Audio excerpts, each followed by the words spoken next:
The invisible cage. Recognize manipulation. Escape control. Reclaim your mind. For everyone who ever felt crazy. For trusting what they knew to be true. You were never crazy. You were just paying attention. The most dangerous stories we make up are the narratives that diminish our inherent worthiness.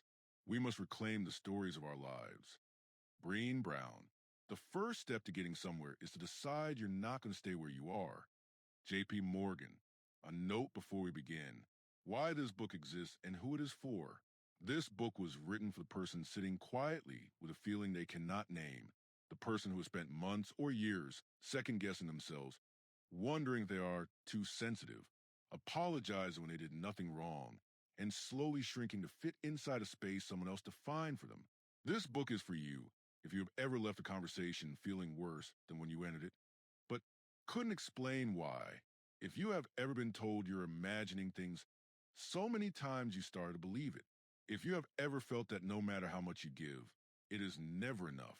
If you have ever wondered whether the problem is them, or you, the answer, in most cases, is simpler and more painful than you expect.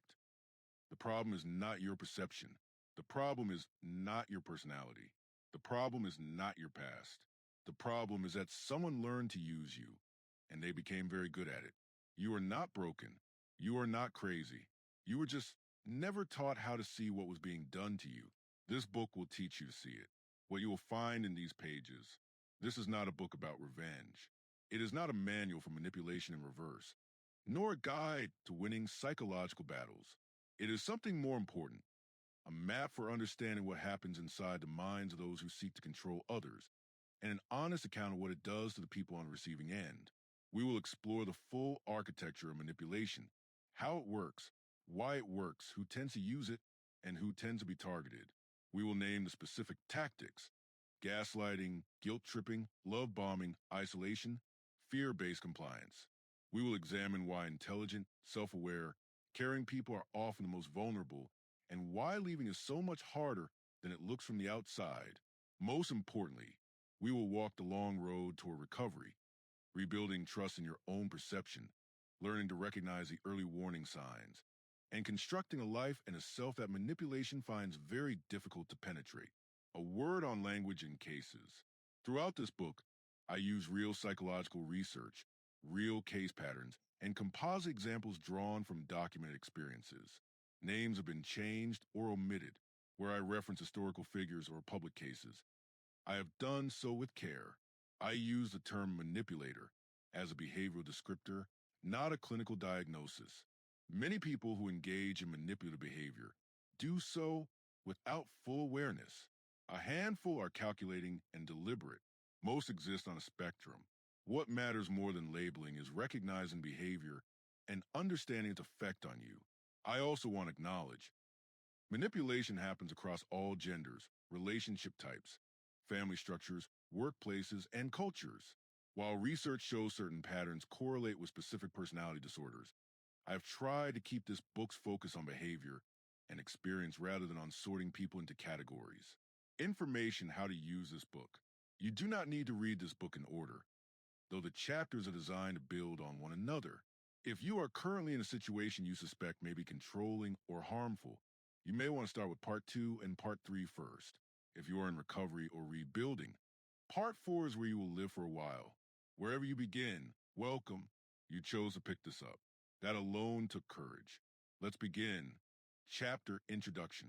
You're not imagining it. The slow erosion that most people never name. Consider a woman we'll call Miriam. She is 34 years old, educated, professionally successful, and well-liked by her colleagues. She has a wide circle of friends, or she used to. Over the past 3 years, her world has shrunk. She doesn't notice it happening in real time. That is the nature of the thing. She only notices one afternoon that she cannot remember the last time she laughed without feeling guilty about it. Her relationship with Daniel began the way many do, intensely, brilliantly, like being caught in a warm current you never want to escape. He was attentive in ways she had never experienced. He remembered everything she said. He sent her messages just to say he was thinking of her.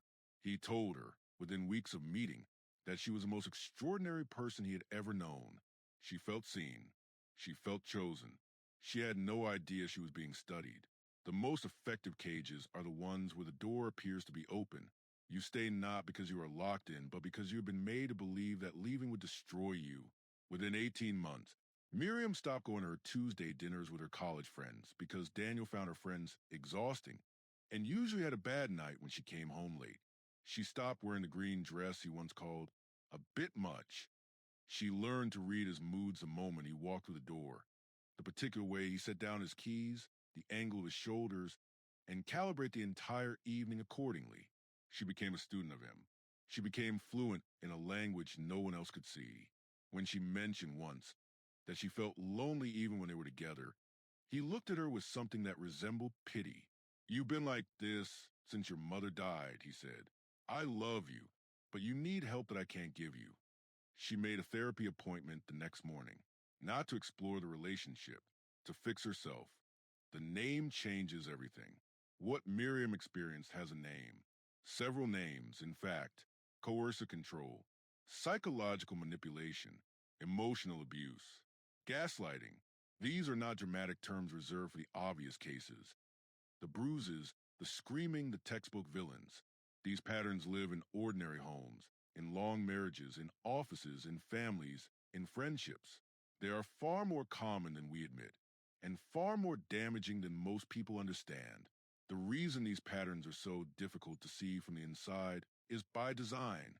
Manipulation, at its most sophisticated, does not look like control. It looks like love. It looks like concern.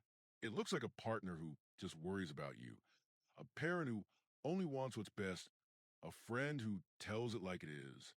The reframing is constant and masterful. By the time many people recognize what has happened to them, they have spent years building their sense of reality on a foundation someone else was quietly demolishing. Naming what is happening is not just semantically satisfying, it is the first act of psychological liberation. The moment you have a word for an experience, it stops being your personal defect and becomes a recognizable phenomenon with a known mechanism and a documented path out. Warning: the research behind this book. Studies from the American Psychological Association and researchers including Dr. Robin Stern, Dr. Lundy Bancroft, and Dr. George Simon Jr. form a foundation of much of what follows. Additionally, decades of documented patterns from therapists, survivor accounts, and psychological case studies have shaped the framework presented in these pages. Where research is cited, it is because the evidence is substantial. Where patterns are described, they are drawn from widely documented experience, not theory alone. What manipulation is and is not. Before we go further, we need to clear away some misunderstanding. Manipulation is not the same as persuasion. Persuasion is honest influence, presenting reasons, evidence, and emotion in ways that respect the other person's autonomy to make their own decision. A lawyer making a case, a parent explaining consequences, a salesperson describing a product you actually need. These are persuasion. They may feel uncomfortable, but they leave you free. Manipulation is influence without honesty and without respect. It operates through deception, through exploiting emotional vulnerabilities, through creating false realities, through pressure designed to override your capacity to think clearly. It does not ask you to choose freely. It rigs the choosing. Manipulation is also not always intentional in the calculated, villainous sense we imagine. Research shows that many manipulative behaviors are learned patterns, strategies that worked in childhood to get needs met, or survival mechanisms developed in unsafe environments. This does not make manipulation acceptable or its effects any less real. But understanding the full picture helps us respond with clarity rather than pure rage, and makes us better at identifying it accurately rather than seeing it everywhere. Intent does not determine impact. Whether someone manipulates deliberately or out of habit, the wound is the same. The scope of what we're talking about. Manipulation shows up in every relationship category. Romantic partnerships, where it's perhaps most studied and most damaging. Family systems, where it can span generations and be mistaken for how we are. Friendships, where the asymmetry of need often goes unexamined. Workplaces, where power dynamics create fertile ground for coercion. Online relationships, where anonymity and distance amplify certain tactics. It is worth noting that all of us, at some point, have used mildly manipulative behavior, a white lie to avoid hurting someone's feelings, emotional exaggeration to make a point land. This is part of the human social fabric and is not the subject of this book. This book is concerned with patterns, sustained, repeated behaviors that systematically undermine another person's sense of reality, autonomy, and self-worth. That is a different category entirely. How to know if this book is for you? You may be reading this because you are currently in a situation that feels wrong in ways you struggle to articulate. Or you may be reading this in the aftermath of something, a relationship that ended, a job that broke something in you, a family dynamic you are only now beginning to understand from a safe distance. You may be reading this purely to understand the people around you better. That is a valid reason too. Wherever you're coming from, I want to be direct with you. The patterns described in this book are serious. If you find yourself recognizing your situation in these pages, please do not dismiss that recognition. The instinct that brought you to this book is the same instinct that has been trying to tell you something for a long time. Trust it. Heavy check mark a promise to the reader. This book will not tell you what to do with your life. It will not tell you to leave or stay, to cut off your family or forgive your partner.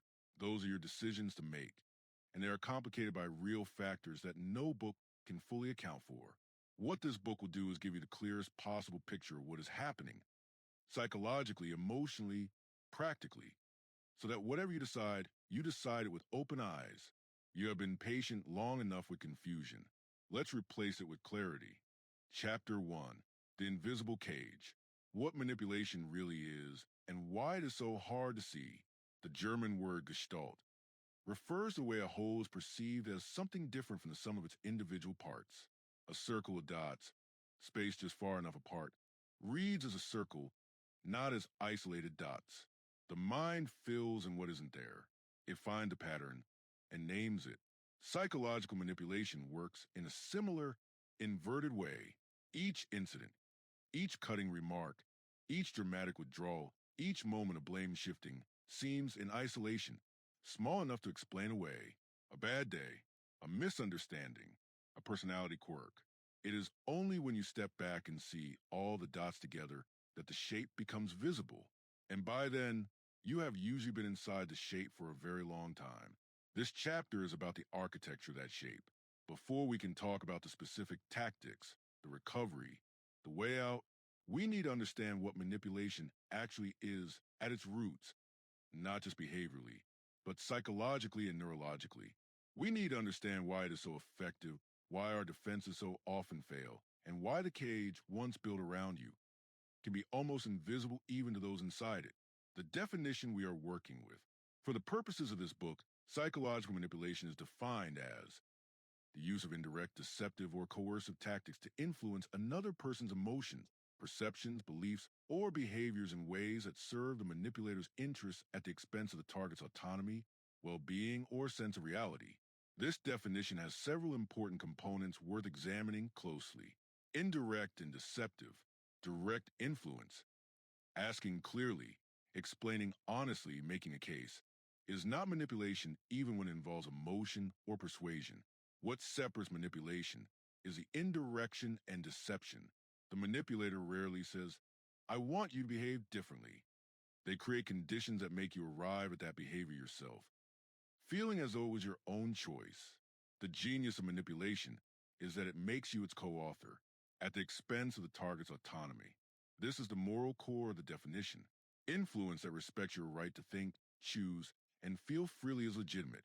Influence that systematically erodes that right, that makes you increasingly dependent, confused, doubtful, or afraid, crosses into manipulation regardless of the manipulator's stated intentions, serves the manipulator's interests.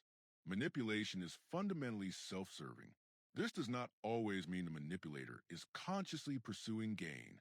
Some manipulative behavior stems from deep insecurity, fear of abandonment, or learned survival strategies.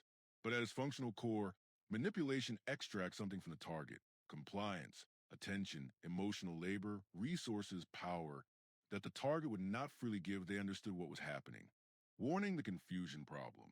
One of the most reliable markers of manipulation is the persistent confusion it creates in its targets. If you consistently leave interactions with a person feeling disoriented, guilty without clear cause, or unsure of your own version of events. Pay attention. Legitimate relationships may involve conflict, disagreement, and difficult emotions. They do not systematically undermine your capacity to think clearly about what is happening. The brain under manipulation. To understand why manipulation works so reliably, we need to spend a moment with neuroscience. The human brain is fundamentally a prediction machine. It builds models of the world and constantly tests them against incoming information. When information matches the model, it produces comfort. When information contradicts a model significantly, what researchers call prediction error, it produces anxiety and drives the brain to update its understanding. Skilled manipulators exploit this mechanism in two key ways. First, they establish a model of themselves as trustworthy, loving, and safe, usually early in the relationship, during what is often called the idealization phase. This model gets encoded at a deep level. It becomes the baseline prediction. Later, when behavior becomes inconsistent or harmful, the brain's first instinct is not to conclude that the person is dangerous. It is to find another explanation, to preserve the original model. This is not weakness. This is the brain doing exactly what it is designed to do, maintaining coherent models rather than updating them constantly, because constant updating will be paralyzing. The manipulator's genius is to make the initial model so compelling that it survives enormous amounts of contradictory evidence. The brain does not abandon a model it has invested in, it defends it. Manipulators build the model first, then exploit the defense. Second, manipulation, particularly the sustained kind, creates chronic low-grade stress that compromises the brain's executive function. The prefrontal cortex, responsible for complex reasoning, long-term thinking, and the kind of clear-eyed assessment needed to recognize manipulation, is exquisitely sensitive to stress hormones. Under chronic stress, the brain increasingly relies on faster, more automatic processing, pattern recognition, emotional reactivity, survival-oriented thinking. This is exactly the cognitive terrain that manipulators prefer. You are not stupid for failing to see it clearly when you are inside it. You are operating with a brain under siege, doing its best to survive. The frog in the water. There is a well-known analogy about a frog in water. If you place a frog in boiling water, it jumps out immediately. If you place it in cool water and slowly raise the temperature, it stays until it is too late. The analogy is scientifically inaccurate. Actual frogs do jump, but as a metaphor for how humans adapt to gradually escalating harm, it is almost painfully precise. Manipulation rarely begins at the level it eventually reaches.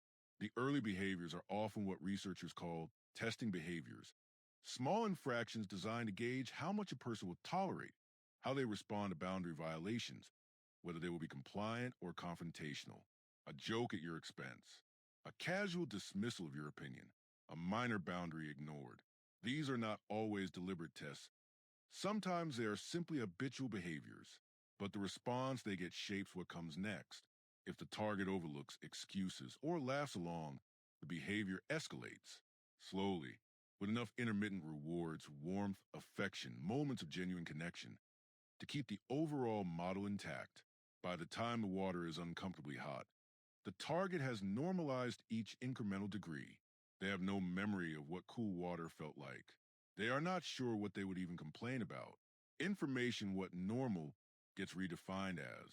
One of the most consistent findings in research on coercive control is the systematic redefinition of the target's baseline. Behaviors that would have been clearly unacceptable at the start of a relationship become the new normal over time. This is not simply tolerance. It is a fundamental shift in the target's reference point for what relationships look and feel like, a shift the manipulator actively engineers. Why people don't just leave? This question gets asked with frustrating frequency, usually by people who have never been inside a manipulative dynamic. It sounds like, why didn't she just walk out? Or, why does he keep going back? The implication is that staying is a choice made by someone who simply hasn't thought things through clearly enough. We will explore this in much greater depth in Chapter 10. But for now, consider these overlapping realities. The target's perception of reality has been systematically distorted, making it genuinely unclear whether the problem is a relationship or themselves. Intermittent reinforcement. The unpredictable cycling between reward and punishment creates a psychological bond that is neurologically similar to addiction. Many targets have been isolated from the social support networks that would otherwise help them reality check their experience. Leaving often involves real practical risks: financial dependence, shared children, housing, professional ties. Fear of escalation is often well founded. Research consistently shows that the period of leaving is the most dangerous time for those in coercively controlling relationships. The manipulator's narrative that the target is broken, that they cannot survive alone, that no one else would want them, has been installed so deeply it operates as a belief. Staying is not stupidity. It is an entirely rational response to an irrational situation. The taxonomy of manipulation. Before we close this opening chapter, it is useful to name the major categories of manipulative behavior we will encounter throughout this book. Think of this as a preliminary map. We will examine each territory in far greater detail in the chapters ahead. Reality distortion. Tactics designed to alter the target's perception of what is real, what has happened, or what they are experiencing. Gaslighting is the primary member of this category. The goal is to make the target dependent on the manipulator's version of reality. Emotional exploitation. Tactics that leverage emotional vulnerabilities: guilt, shame, love, fear, the desire for approval, to drive compliance. This includes guilt tripping, shame induction, manufactured obligation, and the weaponization of the target's empathy. Reward and punishment cycles. The strategic oscillation between affection and withdrawal, warmth and coldness, reward and punishment. This is what creates the powerful psychological bond characteristic of abusive relationships. It is why don't you just leave, fundamentally misunderstands what the target is actually experiencing. Social engineering. Tactics that reshape the target's social world to increase dependence on the manipulator. Isolation, triangulation, using third parties to create jealousy or insecurity. Smear campaigns and the strategic destruction of other relationships. Identity erosion, perhaps the most profound category. Sustained behaviors that undermine the target's sense of self, who they are, what they're capable of, what they deserve, what their history means. When identity erosion is complete, the target no longer needs external control. They have internalized the cage. Heavy check mark the most important idea in this chapter. Manipulation is a system, not a collection of isolated incidents. The power of any single tactic is limited. It is a sustained, reinforcing combination. The repeated distortion of reality alongside emotional exploitation, alongside increasing isolation, alongside identity erosion, that produces a full effect. When you understand it as a system, you can begin to see it as a system. And a system, once mapped, can be dismantled. In the next chapter, we will meet the people who build these systems, not as monsters, though the damage they cause can be monstrous, but as recognizable human types with specific patterns, specific needs, and specific weaknesses that, once understood, make them far less powerful. Chapter 2. The 7 Faces of the Manipulator. Recognizing the patterns before they recognize you. People who consistently manipulate others do not all look the same. They do not share a single personality profile, a single motive, or a single style. Some are loud and charming. Some are quiet and victimized. Some are the most helpful person in the room. Some are the most obviously dangerous. What they share is functional. A consistent pattern of using indirect, coercive, or deceptive influence to serve their own needs at the expense of others. The form this takes varies enormously based on personality, upbringing, psychological structure, and context.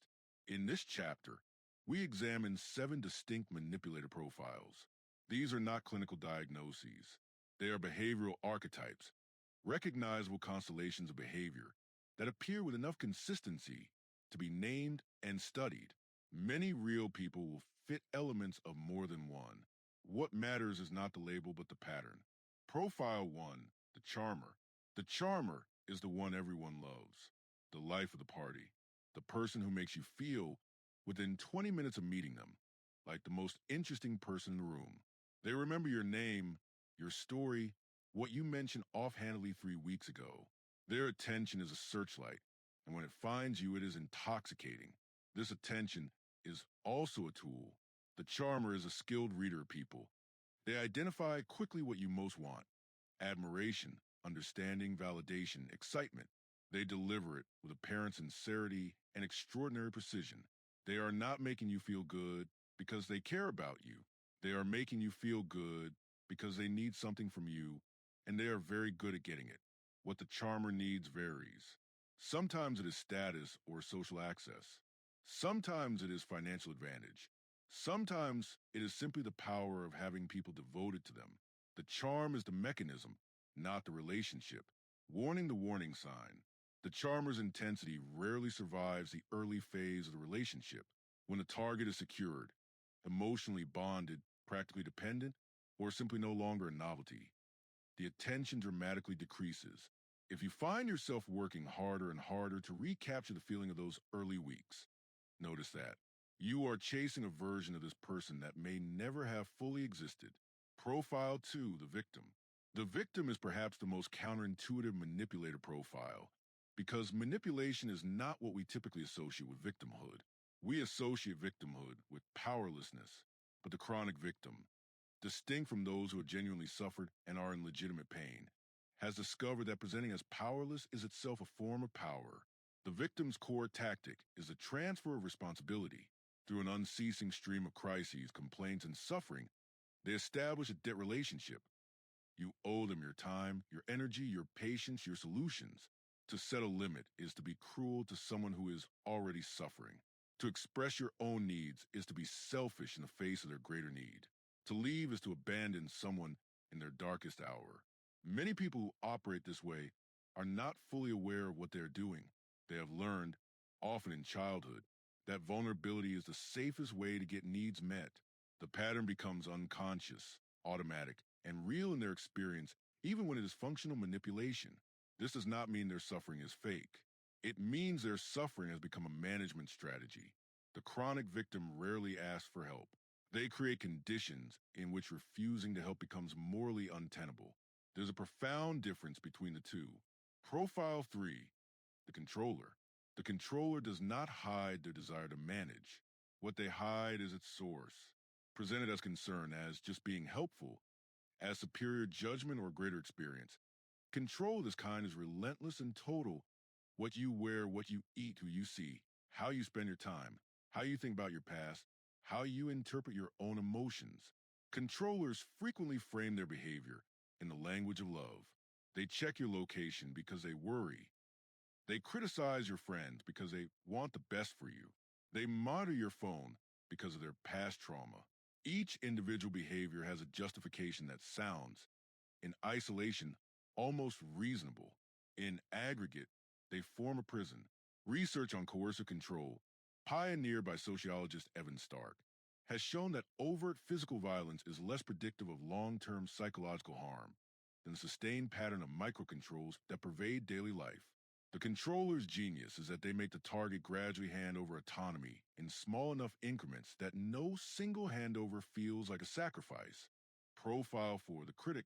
The critic's primary manipulation tool is erosion through sustained, low-level criticism of your intelligence, your appearance, your decisions, your history, your potential.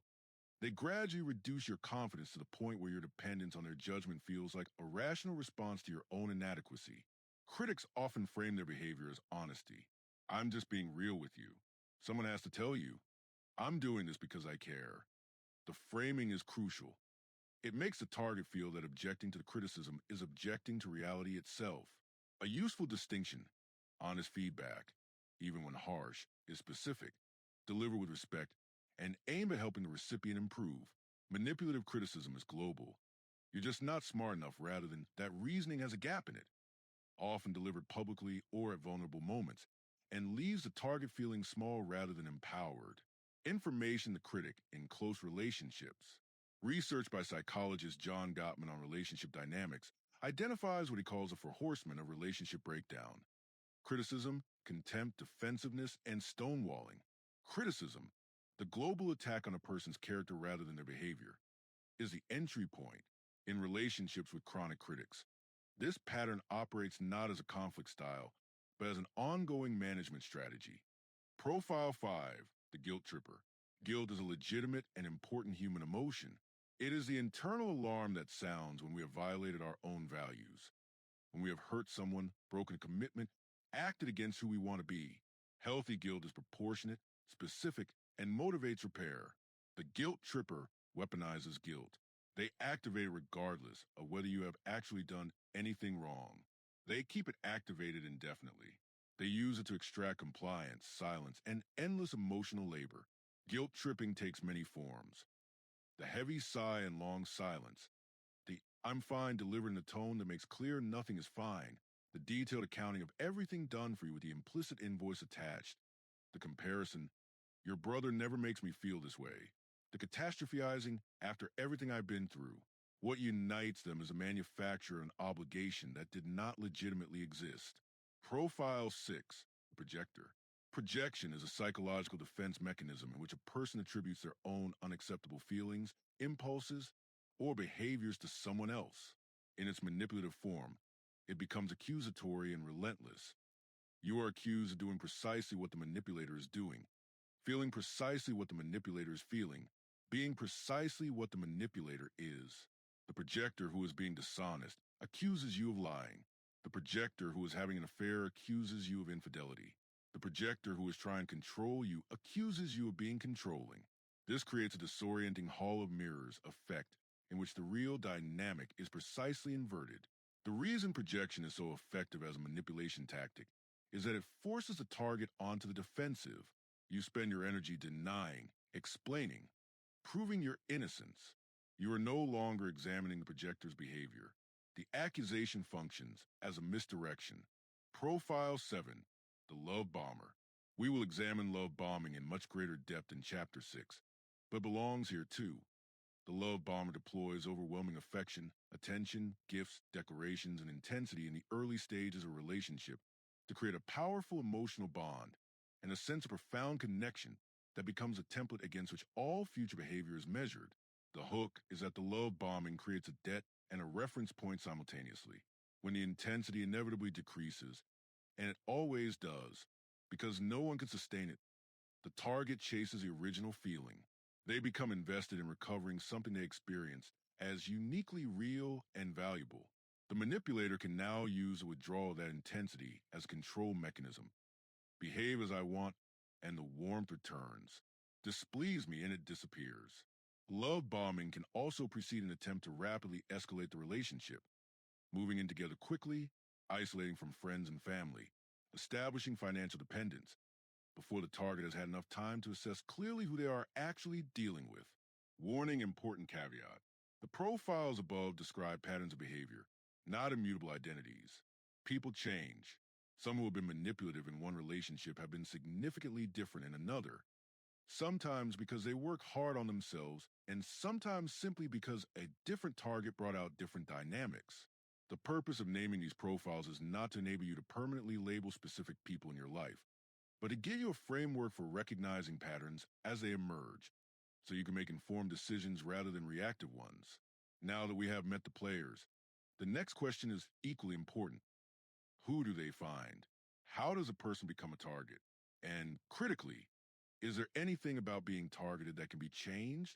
Chapter 3, How They Choose You, the Anatomy of a Target, and How to Stop Being One.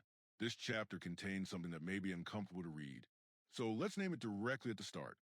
Understanding why certain people are more frequently targeted by manipulators does not mean those people are to blame for what happens to them. A person who leaves their door unlocked is not responsible for being robbed. Understanding the patterns that create vulnerability is not the same as assigning fault. With that clear, the research on why manipulators choose particular targets is both consistent and actionable.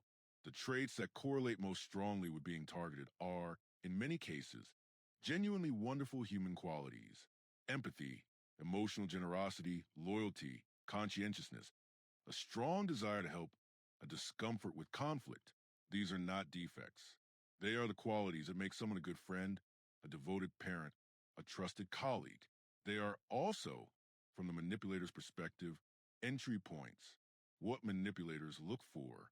Research and clinical observation consistently identifies several characteristics that correlate with frequent targeting. These tend to cluster in people who are, fundamentally, high in empathy and low in self-protective cynicism. High empathy. Empathy, the capacity to perceive and feel what another person is experiencing, is one of the most valuable human abilities we have. It is also, from a manipulator's operational standpoint, a vulnerability. People with high empathy are more likely to give the benefit of the doubt, more distressed by others' pain, more susceptible to guilt-based tactics, and more willing to excuse behavior that hurts them if they can construct an explanation that attributes it to the other person's suffering. Empathic people often engage in what psychologists call emotional labor on behalf of others, working to understand, to soothe, to repair. Even when those others are the source of the problem, this tendency is precisely what the victim profile exploits and what the guilt tripper weaponizes: a strong helper identity. People whose sense of self is organized around being helpful, useful, reliable, and needed are particularly susceptible to manipulation by those who frame their needs as a target's responsibility to meet. This is common in people who grew up in households where their emotional labor was necessary to maintain stability, where they learned to read the room, manage others' emotions, and prioritize keeping the peace over attending to their own needs. For these individuals, being needed feels like belonging. Being needed excessively begins to feel, at some level, like love. Manipulators who create need effectively create attachment, fear of conflict, conflict avoidance, whether stemming from temperament, upbringing, or prior experience of conflict, as genuinely dangerous, leads people to absorb boundary violations rather than address them directly. Each unaddressed violation teaches a manipulator something important. This person can be pushed further, a damaged self-worth baseline. People who, at a deep level, do not believe they deserve consistent good treatment are more likely to accept bad treatment as normal and to attribute the gap between what they receive and what they need to their own shortcomings. Manipulators are skilled at identifying this belief and reinforcing it. The most effective manipulation exploits what you already believe about yourself. The manipulator didn't create the doubt. They just found it and moved in. A recent transition or vulnerability. Grief, job loss, divorce, illness, relocation. Any significant life disruption create a period of reduced psychological resources and elevated need for connection and support. Research on predatory behavior consistently shows higher rates of targeting during these windows. The manipulator presents as exactly what is needed: stability, attention, rescue, the selection process. Experienced manipulators, particularly those with narcissistic or antisocial traits, often describe what can only be called a selection process, a period of observation and testing before full engagement. They are watching for responsiveness to flattery, for how a person handles minor disappointment, for whether they defend themselves when teased, for how quickly they reveal personal information. This is not always conscious strategy. In many cases, it is pattern recognition built from years of similar dynamics, an instinct for who will be receptive rather than a deliberate predatory calculation. But the effect is the same. Targets are assessed and chosen. Information what the testing phase looks like. Early relationship testing behaviors often look harmless or even charming. A joke that lands slightly wrong and is watched carefully for reaction. A small commitment broken and observed to see if it's addressed. A boundary nudged to see if it holds. If these are excused, laughed off, or apologized for by the target rather than named, the manipulator receives valuable information about what the relationship will permit. The question of patterns. One of the most painful things therapists hear from people recovering from manipulative relationships is, why does this keep happening to me? They have been in a controlling relationship before, or they grew up with a manipulative parent. They seem to find the same type repeatedly in different packaging. This is not mystical bad luck. It is, in most cases, the operation of what psychologists call relational schemas, the templates we carry from early experience of what relationships feel like, what role we play in them, and what we expect from people we are close to. When a relationship matches our schema, even a painful schema, one built on inconsistency and emotional chaos, it feels familiar. Familiarity. The brain registers as safety. The chemistry of recognition can masquerade as a chemistry of connection. This is also not your fault. You did not write these schemas. They were written by experiences you had before you had the vocabulary or the power to choose differently. But they can be rewritten. That work, and it is work, is much of what Part 4 of this book is about. The traits that protect.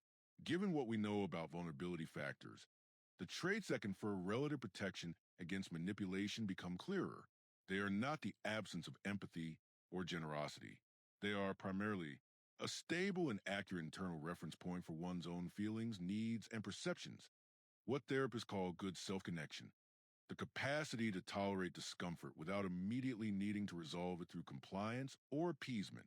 Comfort with conflict as a normal feature of relationships rather than a catastrophic threat.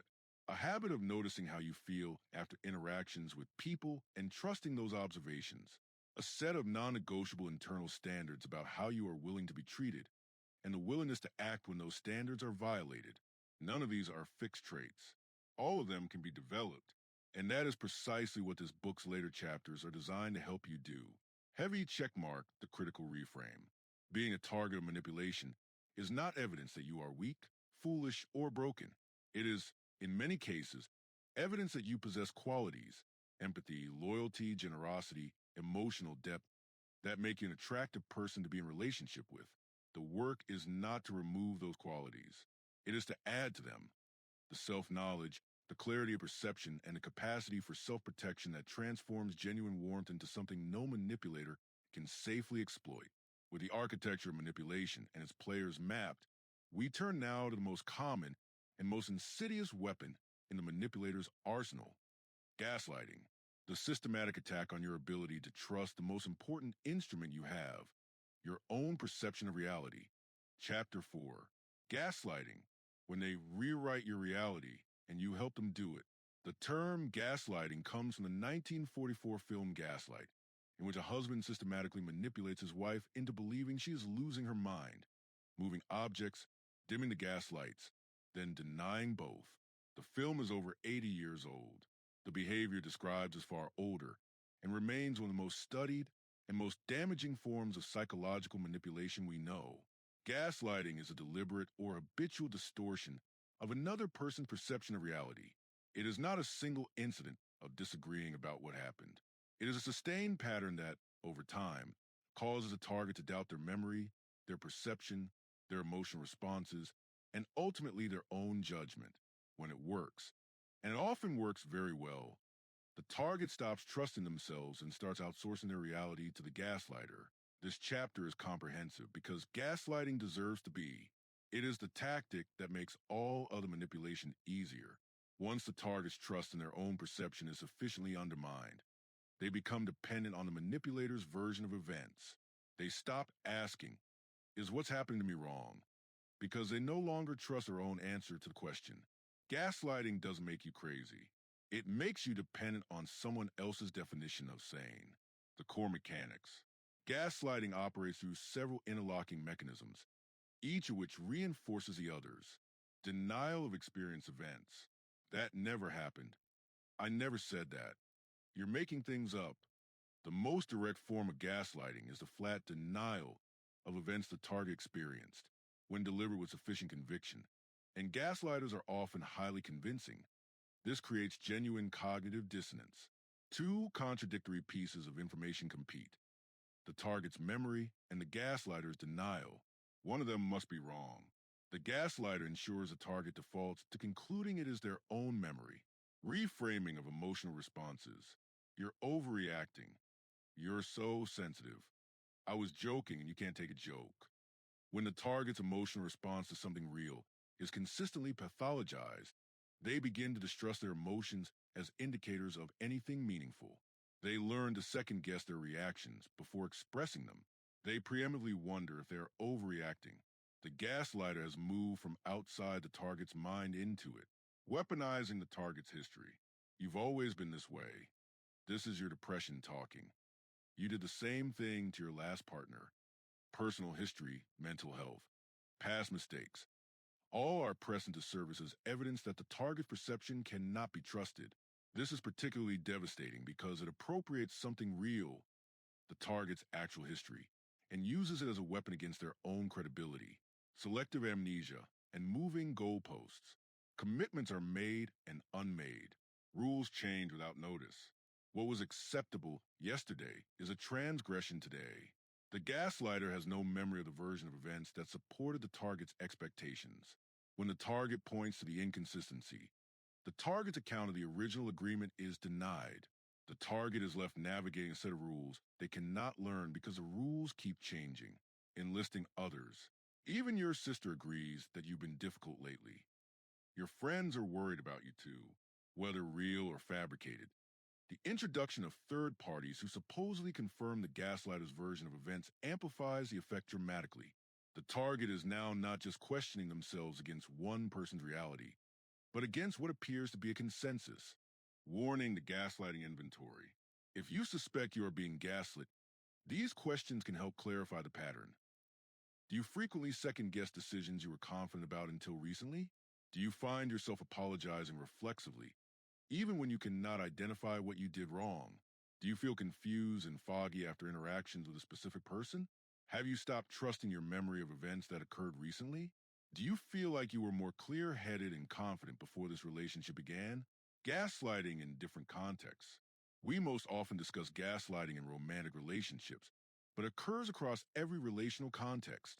Gaslighting in families. Parental gaslighting of children is particularly damaging because it occurs before the child has developed a solid sense of self against which to measure the distortion.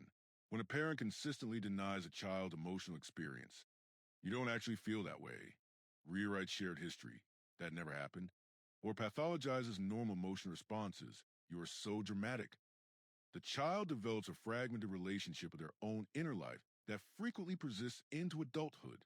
Adults who were gaslit as children often come to therapy with a characteristic presentation. They have extremely detailed and accurate memories for external facts, but profound uncertainty about their own feelings and needs. They narrate their own history as a series of external events without emotional continuity. They know what happened, but have no trust that how they felt about it was valid.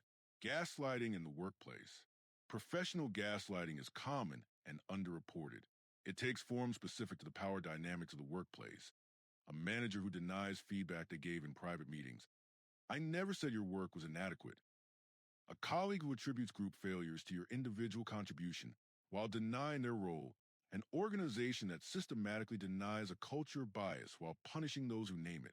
Targets of workplace gaslighting often experience what appears to be imposter syndrome, a pervasive feeling of inadequacy and fraudulence.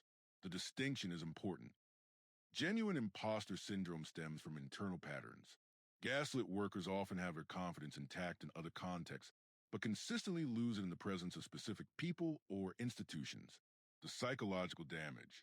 The research on the effects of sustained gaslighting is unambiguous. Documented consequences include chronic self-doubt extending to areas of life unrelated to the gaslighting relationship, difficulty making decisions, particularly those that require trusting one's own assessment, depression and anxiety, frequently presenting before the person understands their source.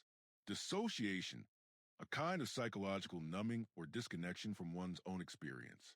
A characteristic sense of confusion and cognitive fog that often lifts dramatically after the gaslighting relationship ends. In prolonged cases, symptoms consistent with complex trauma, CPTSD. The fog lifting is one of the most reliable post-relationship experiences that survivors of gaslighting report. People describe suddenly being able to think clearly, making decisions with confidence, trusting their memories, accessing their emotions in ways they had forgotten were possible. This is important to name. The fog was not a character trait. It was a symptom of something being done to you. How to recognize it in real time. Because gaslighting unfolds gradually and targets the very perceptual capacities needed to recognize it. Catching it in real time is genuinely difficult. These strategies help. Keep a record. This is practical, unglamorous, and effective. A private journal, written immediately after events, before memory has time to be revised by the gaslighter's version, preserves an independent account. Over time, the record becomes its own kind of reality anchor.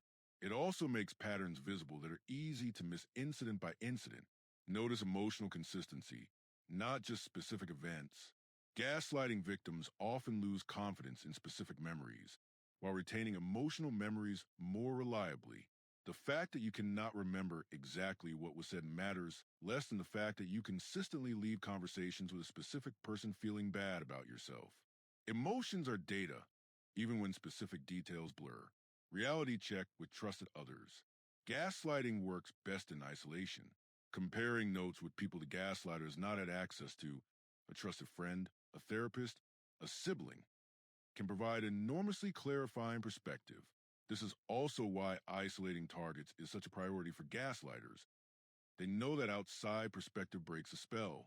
Trust the pattern, not the incident. A single instance of someone denying an event could be a genuine memory discrepancy. A consistent pattern of such denials, in which your version is always wrong and their version is always right, is not a coincidence. It is a practice. Heavy checkmark the single most powerful gaslighting defense. Develop an independent relationship with your own perception. This sounds abstract, but it is concrete in practice. It means regularly checking in with yourself about how you actually feel, not how you should feel, not how the other person says you feel, not how you would feel if you were not too sensitive, but how you actually feel. Write it down. Say it aloud to yourself. The person who knows with certainty what they are experiencing is far harder to gaslight than the person who is already uncertain. Gaslighting is a foundation that makes so much other manipulation possible. When we understand it deeply, when we can see it happening in real time rather than only in retrospect, we have begun to dismantle the most fundamental tool the manipulator possesses. What comes next? The emotional debt trap. Chapter 5. Guilt, shame, and obligation. The emotional debt trap and how to get out of it. There's a distinction that will change how you navigate almost every relationship once you truly understand it. The difference between guilt and shame. Guilt says, I did something wrong. Shame says, I am something wrong. Guilt is about behavior and is correctable. It motivates repair, restitution, and change. Shame is about identity and is paralyzing. It motivates hiding, self-punishment, and silence. Manipulators weaponize both, but they weaponize them differently. And understanding the difference helps you recognize which weapon is being used and why. The guilt architecture. Manufactured guilt is one of the most efficient manipulation tools because it works entirely from inside the target's own psychology. The manipulator does not need to force compliance. They need only to create a felt sense of transgression to make the target feel they have done something wrong. The target then motivates their own compliance in the service of relieving that feeling. The felt sense of transgression is manufactured through several mechanisms. Disproportionate reaction. The manipulator responds to something minor, a question, a change plan, a mild request, with a reaction so outsized that the target concludes they must have done something seriously harmful. The size of the response carries the implication of serious wrongdoing, even when none exists. Historical accounting.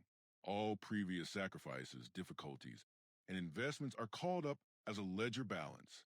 After everything I've done for you, the implication is that the target carries a debt so large that any request for consideration is an insufferable ingratitude. This works especially well on people with a strong helper identity, who already feel the weight of unrepaid care acutely. Comparative suffering. Your brother never makes me feel this way. Someone who really loved me would understand. My last partner would never have done this. The target is implicitly measured against a more compliant or considered standard and found wanting. The guilt of being the inadequate one drives adjustment. Legitimate guilt is specific, proportionate, and motivates repair. Manufactured guilt is vague, excessive, and motivates compliance. The shame weapon. Shame attacks a deeper target than guilt. While guilt targets behavior, shame targets identity. Who you are, what you are worth, whether you deserve the good things in your life. Manipulative shame induction typically works by establishing a definition of the target's identity that the target then feels compelled to disprove. You've always been selfish. This is so typical of you. Sometimes I wonder if you're even capable of caring about other people. These statements are delivered as observations about essential character, not specific behaviors. The target cannot fix a specific behavior because no specific behavior has been named. All they can do is work harder and harder to demonstrate that they are not the person being described. This creates an extremely effective trap. The target is in a permanent state of audition, trying to prove something that is unprovable because the accuser determines when the evidence is sufficient. It is a game with no winning move. Obligation has a control structure. Beyond guilt and shame, manipulators create elaborate obligation structures that function as a kind of invisible binding contract. one that the target never agreed to but is held to account for nonetheless. These structures work through the logic of reciprocity, which is one of the most deeply embedded social instincts we have. We are wired to return what we receive, to settle debts, to not take more than we give. This is a profound feature of human social life.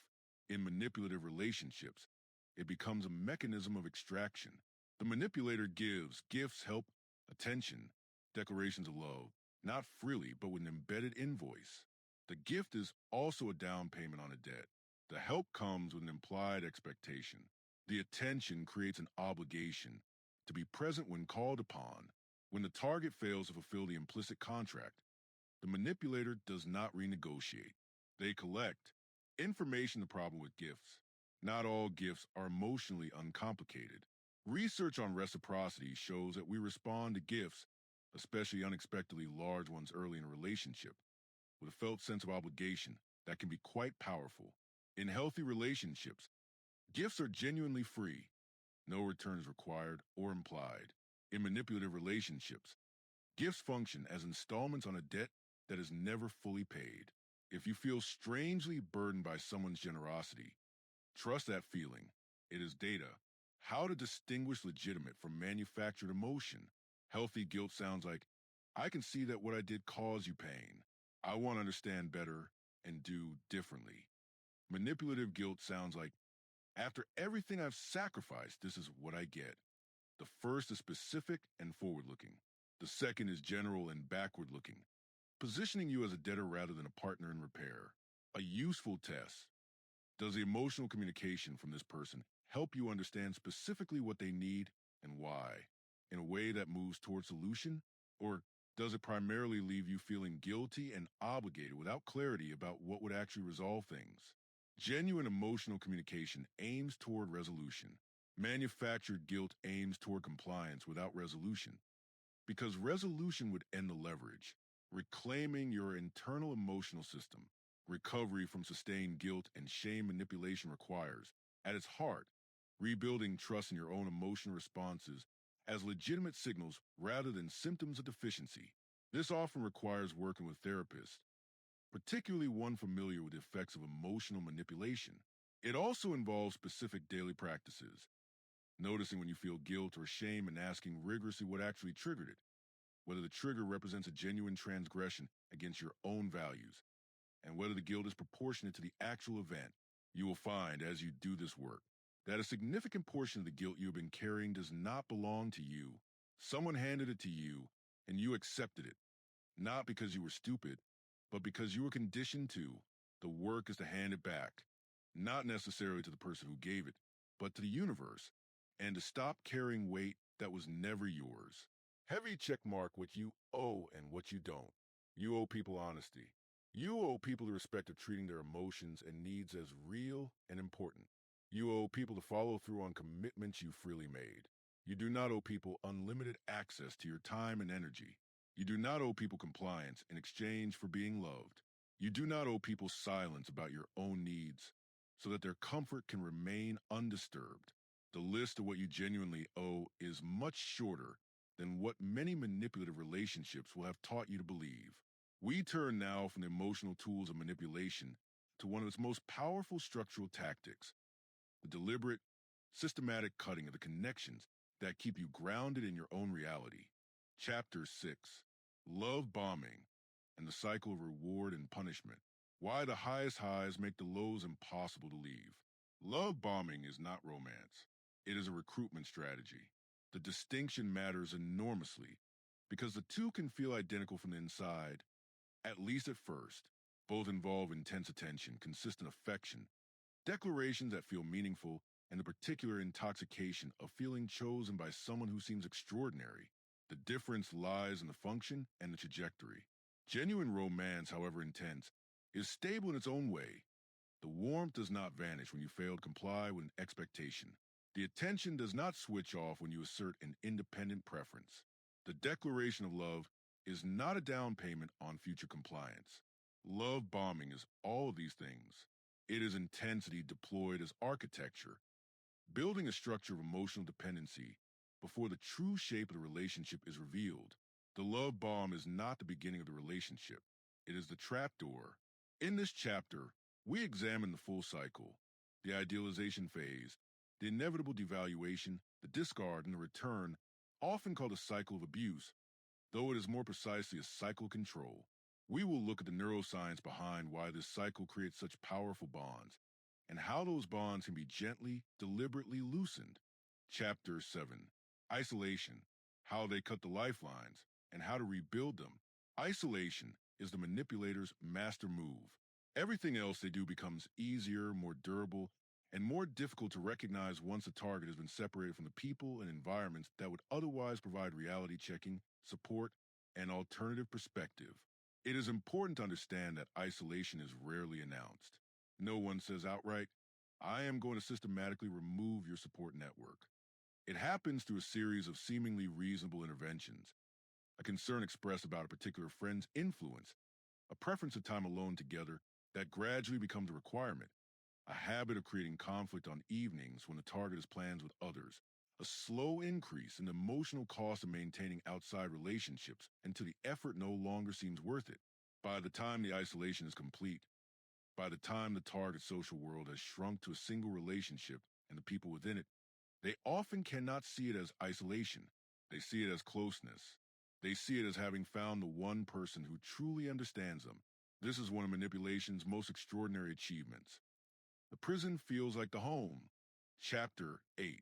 Fear, Obligation, and Guilt. The FOG that keeps you from seeing clearly. Therapist Susan Forward coined the acronym FOG to describe the three primary emotional levers that manipulators use to maintain compliance: fear, obligation, and guilt. It is an apt acronym.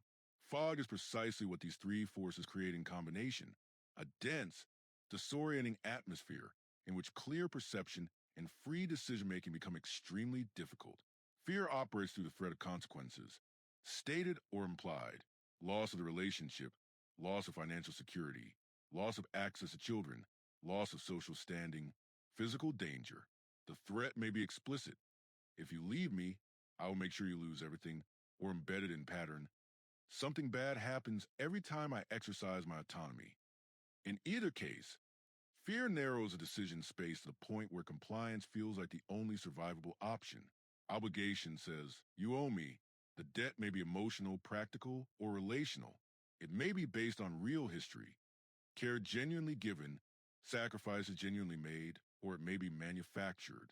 What matters is that the target has internalized a sense of indebtedness so large that their own needs and limits feel like an unaffordable luxury. Guilt, as we have already examined at length, is the internal enforcer.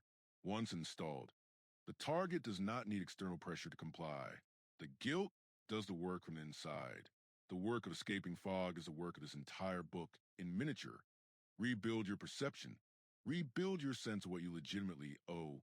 Rebuild your capacity to evaluate your guilt against your actual values rather than against someone else's demands. This is patient, difficult, and entirely possible. Why smart people stay. The psychology of entrapment, and why intelligence has nothing to do with it. One of the most persistent and damaging myths about manipulative relationships is that intelligent, educated, self-aware people do not get trapped in them. This myth is not only factually wrong. Research and clinical experience are consistent in showing that intelligence confers very limited protection against sophisticated manipulation. It is actively harmful because it causes intelligent people who are in these situations to conclude that there must be something wrong with them personally, beyond the situation itself. Intelligence does not protect against manipulation for several reasons. First, as we have established, the primary protective factor is not cognitive capacity, but self-knowledge and trust in one's own perception, neither of which is the same thing as intelligence. Second, intelligent people are often more creative in generating explanations and justifications for inconsistent behavior, more capable of constructing the elaborate rationale that makes another red flag explainable. Third, highly analytical people often have more invested in the belief that they cannot be fooled, which makes the cognitive dissonance of being in a manipulative relationship particularly difficult to acknowledge. Staying is also, and this cannot be emphasized strongly enough, frequently the strategically rational response to a situation that has real constraints. People who have children together, shared finances, housing dependence, professional entanglement, or legitimate fear of escalation are not staying because they have not figured out that they should leave. They are staying because the costs of leaving are genuinely high and the resources to manage those costs are genuinely limited. Calling this a failure of intelligence or courage is not only wrong, it is cruel. Chapter 11, Gaslighting Recovery, Rebuilding Trust in Yourself. The most important relationship you'll ever repair. Trust in your own perception is not a luxury. It is a fundamental human capacity, the foundation on which every other cognitive and relational ability rests.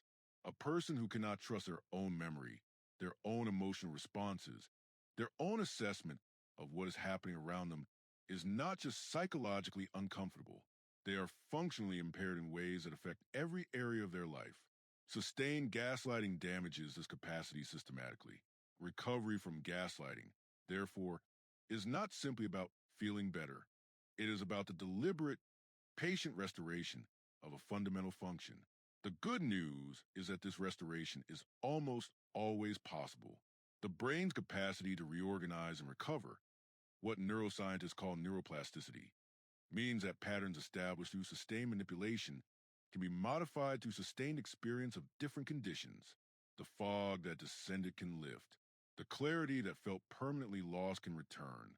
For most people, it returns better than it was before because the recovery process builds not just the original capacity, but a more sophisticated understanding of how that capacity works and how to protect it. Chapter 12, Breaking Free. The decision and what follows practically, emotionally, and psychologically.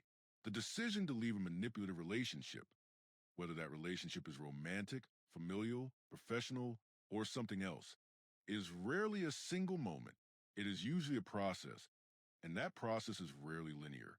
If you have made this decision and then retreated from it, or made it multiple times before it became stable, please understand.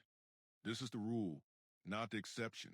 It reflects the complexity of what you are extracting yourself from, not a failure of will. When the decision does become stable, when you have arrived at clarity that does not collapse under pressure, the practical question becomes, how? The how matters enormously. Leaving without a plan, particularly in situations where there is any risk of escalation, can be genuinely dangerous. Leaving with a careful, supported plan significantly improves both the safety and the long-term outcome. The most important elements of a safe departure plan include a support network that knows what is happening and what your plan is, a secure, private communication channel, a separate email account, a trusted friend's phone, access to financial resources that the manipulator cannot block or monitor, clarity about where you will go and when, and in situations with any risk of violence, involvement of appropriate professional support, including, where necessary, law enforcement. Chapter 13, The Manipulator's Last Move, What to Expect When You Leave, and How to Stay Steady Through It. Leaving a manipulative relationship does not, unfortunately, end the manipulation. For most people, the period immediately following a departure, whether that departure is physical, professional, or relational, involves an intensification of tactics, not a cessation. Understanding what to expect in this phase is one of the most important forms of preparation. The manipulator's response to abandonment, which is how most experience the ending of a relationship they were using, follows predictable patterns. Some escalate immediately to threats, harassment, or attempts to use children, finances, or mutual social connections as leverage. Some shift immediately to the hoovering pattern described earlier, the return of idealization, declarations of change, promises of the relationship you always wanted. Some do both in rapid succession. The key to navigating this phase is preparation and consistency. Preparation means understanding the likely patterns before they happen so that they do not catch you off guard emotionally. Consistency means holding to the boundary of your decision, not because you stop feeling the pull, but because you've made a commitment to yourself that transcends the pull. This is, in practice, very hard. It is also the most important work of the entire process. Chapter 14, Building the Unmanipulable Self, the architecture of a life that manipulation cannot easily penetrate. Let's be honest about what the phrase unmanipulable self means and does not mean. It does not mean invulnerable. No psychologically complete human being is invulnerable to manipulation under all circumstances. Sufficient stress, sufficient loneliness, Sufficient crisis will find gaps in the defenses of the most self-aware person alive. What it means is this: a self so grounded in its own values, perceptions, and identity that manipulation finds very little purchase. A person who recognizes tactics quickly, trusts their observations, sets limits that hold, and returns to clarity rapidly after confusion. A person for whom the cost of engagement with manipulators is low and the exit, when needed, is relatively clean. This is not a personality type you either have or do not have. It is a set of capacities that can be deliberately developed. The work is not glamorous, and it is not quick, but it is some of the most important interior work a person can do. The foundation's a clear and accurate self-concept. The most fundamental protection against manipulation is knowing who you are with enough accuracy and stability that attempts to define you otherwise do not take root. This means spending real time with the question, not the aspirational version, but the honest version. What are your actual values? Where you actually feel strong? What genuinely matters to you, independent of what matters to the people around you? What are your actual weaknesses? Not as shameful secrets, but as known features of your landscape. A person with a clear and accurate self-concept can hear, "You're so selfish," and run it through a real internal assessment rather than immediately accepting it as truth. They know what selfish looks like in their own behavior. If the assessment matches, they can acknowledge it. If it does not, they can hold the accusation without crumbling. Trust in your own perception. We have discussed this throughout the book because it is foundational. A person who trusts their own perceptions, who believes that what they see, feel, and remember is generally valid data about the world, is profoundly difficult to gaslight. The work of rebuilding this trust after it has been damaged is the work of Chapter 11. The work of maintaining it, once rebuilt, is simpler. A daily practice of honoring your own observations rather than immediately subjecting them to outside validation. Emotional literacy, know what you feel specifically, accurately, and without excessive judgment, is both a well-being practice and protective one. Your emotions are your first data about what is happening in an interaction. Anger tells you something is wrong. Fear tells you something may be dangerous. Confusion tells you something does not add up.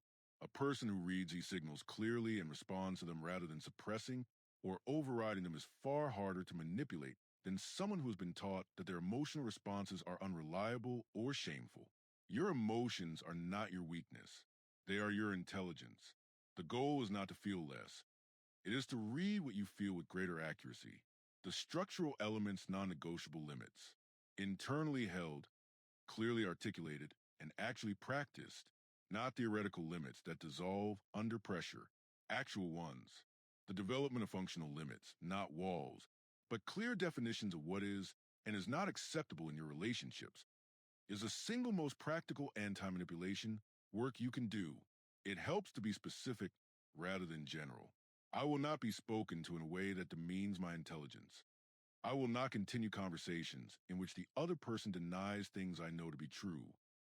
I will not apologize for having needs. Written out, reviewed, treated as commitments to yourself rather than preferences. A strong, independent social network. Isolation is a manipulator's most powerful structural tool because it removes the external reality checking, support, and alternative perspective that would most threaten their control. A person with diverse, independent social connections, friends who know them from multiple contexts, family relationships not controlled by the manipulator, professional networks, community ties, is inherently hard to isolate and inherently less dependent on any single relationship for their social reality. If you've been isolated, rebuilding these connections is not just emotionally important, it is strategically essential. Financial and practical independence, practical dependency on housing, on income, on transportation, on childcare, is one of the most common reasons people stay in manipulative situations even after recognizing them clearly. Building and maintaining financial independence is therefore not just financial planning, it is self-protection. The degree to which you are practically dependent on a specific person is the degree to which your options are limited if that relationship becomes unsafe. The daily practices. Building the unmanipulable self is not a one-time decision or a weekend retreat. It is a set of daily practices that compound over time, small choices, repeated, that gradually shift your psychological center of gravity. 1. A daily check-in with yourself. 5 minutes. What are you feeling? What do you need? What happened today that felt good or wrong? Simply paying attention to your inner life regularly is transformative. 2. Reviewing your limits regularly. What agreements with yourself are you keeping? Which are you breaking? Why? Non-judgmental inquiry, not self-criticism. 3. Practicing saying no in low-stake situations. The capacity to decline, to disappoint, to hold a position in the face of pushback is a muscle. It requires exercise. 4. Naming what you observe in relationships, not necessarily to the other person, at least not always, but to yourself. What is happening here? How am I feeling? What pattern is this? 5. Regular, honest contact with people who will tell you the truth, not just what you want to hear. Relationships that provide accurate external feedback are among the most valuable things a person can have. Heavy checkmark the paradox of protection. The qualities that protect you from manipulation most effectively: self-knowledge, emotional clarity, strong internal limits, independence, are also the qualities that make you a better partner, friend, colleague, and parent. Building the unmanipulable self is not about becoming harder or more defended. It is about becoming more fully yourself. The best protection against people who want to use you is a clear, grounded, self-possessed life that simply doesn't need what they're offering. We have spent most of this book learning to recognize and exit the wrong relationships. It is time to talk about what the right ones look like. Chapter 15, Relationships Worth Having. What healthy actually looks like and how to recognize it. One of the quieter casualties of prolonged manipulation is erosion of the reference point for what a healthy relationship feels like. When you have spent months or years in a dynamic defined by control, unpredictability, and emotional labor, ordinary relational health can feel strange, even suspicious. Consistency can feel boring. Straightforward kindness can feel like a trick. The absence of drama can feel like the absence of connection.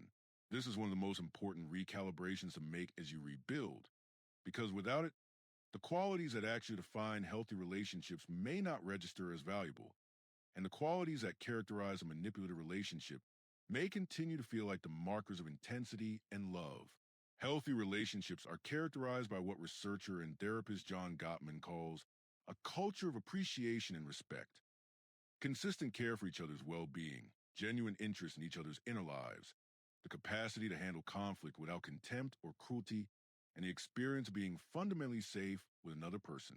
They are also characterized by mutual autonomy, each person maintaining their own identity, friendships, interests, and perspective while being genuinely connected to the other. This does not mean healthy relationships have no conflict, no difficulty, no periods of distance or misunderstanding. They do. What they do not have is a sustained, systematic pattern of one person using the other, using their emotions, their needs, their vulnerabilities as raw material for control. A healthy relationship feels like a safe house. You can be fully yourself inside it, and the walls hold regardless of weather outside. Learning to recognize and value this safety, after living without it for so long, is the final and perhaps the most beautiful work of recovery. Chapter conclusion. The cage was never locked. What it means to be free and how to stay that way. There is a story told about an elephant raised in captivity. When young, it is chained to a stake with a heavy rope. It pulls, resists tests, and the chain holds. It learns, over months and years, that it cannot break free. By the time it is fully grown, large enough, powerful enough to pull the stake on the ground without effort, it no longer tries. A light rope around its ankle is enough. The elephant does not know it has outgrown its cage. It stopped testing the limits so long ago that it no longer remembers the limits are worth testing.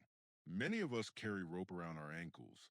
The rope may have been put there by a parent who needed us small to feel safe themselves, by a partner who made our confidence the price of their love, by a culture that told us our feelings were inappropriate.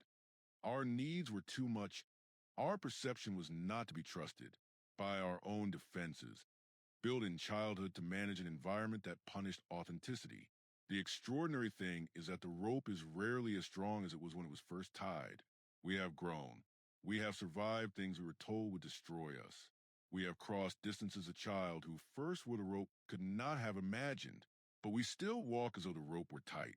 Because the habit of smallness is older and more practiced than the knowledge of our own size. The cage was real. The damage is real.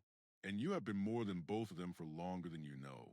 What this book has tried to do, throughout these pages, we have worked through the architecture of psychological manipulation in considerable detail. We have named the tactics: gaslighting, guilt induction, love bombing, isolation, identity erosion, and examine how they function neurologically and psychologically. We have looked at the patterns that create vulnerability and the work that creates resilience. We have traced the path from initial recognition to the raw middle of recovery to the rebuilt life on the other side. Knowledge is the foundation of everything that follows. You cannot resist what you cannot name. You cannot protect yourself from patterns you cannot see. The naming and seeing that this book is attempted, imperfectly, in a way that any written account of human complexity must be imperfect, is the necessary beginning. But the beginning is only the beginning. What comes after? Freedom from manipulation does not arrive as an event. It arrives as a practice, and then as a way of being. It is not the moment you leave a relationship, or the day the legal proceedings conclude, or the first session with a therapist who finally gets it. Those are important moments. But freedom is what comes from 1,000 smaller choices. To trust your own perception this time, to say this is not acceptable, to tell the truth about what happened, to yourself first, and then, when safe, to others, to ask for what you need without pre-apologizing for it. Each of those choices is a test of the rope. Each one that holds, that does not result in the catastrophe you were taught to expect from honoring yourself, loosens it a little. Over time, the rope becomes something you hold rather than something that holds you. Eventually, you may not notice it at all. The people you will meet on the other side. One of the most consistent things survivors of manipulative relationships report, when they're genuinely through the process, is a recalibration of what normal feels like. Relationships that once would have seemed unremarkably positive now reveal themselves as extraordinary. The experience of being with someone who is honest with you, who wants to understand your experience rather than manage it, who can hear your needs without making them into an attack, who does not require you to be smaller to feel safe. This becomes visible in a way it was not before. This recalibration is one of the unexpected gifts of the work. Not because suffering produces gifts, it does not, and it should not be romanticized, but because genuine recovery changes what you see and what you're able to receive. You become, in a real sense, more available to good things because you are less occupied with managing and surviving bad ones. The people you will meet on the other side of this work are worth the trip. A final word. If you are still inside the situation, still in a relationship, still in the fog, still in the grinding daily work of surviving something that has not yet ended, I want to say this directly. The clarity will come. It does not come on anyone else's schedule. It comes when it comes. But it comes if you are on the other side or somewhere in the middle. If you're guiding yourself out of one thing and are working on not letting another version of it in, I want to say this. The work you are doing is not just personal. Every person who builds a clear, honest, boundaried life makes the world a slightly less hospitable place for those who seek to prey on the open and the trusting. This is not a small thing. And if you are reading this because you love someone who is in the middle of this, please be patient with them. The cycling, the return, the confusion that looks from the outside like they are choosing to stay, please understand that they are not fully free yet to choose differently. The most useful thing you can do is remain a reliable, non-judgmental presence. The anchor matters more than the advice. The invisible cage has no lock that was ever truly yours to carry. Other hands built it. Other hands held the key. And your hands, calloused from the work, steadier now than they were, are more than capable of what comes next. Go live it.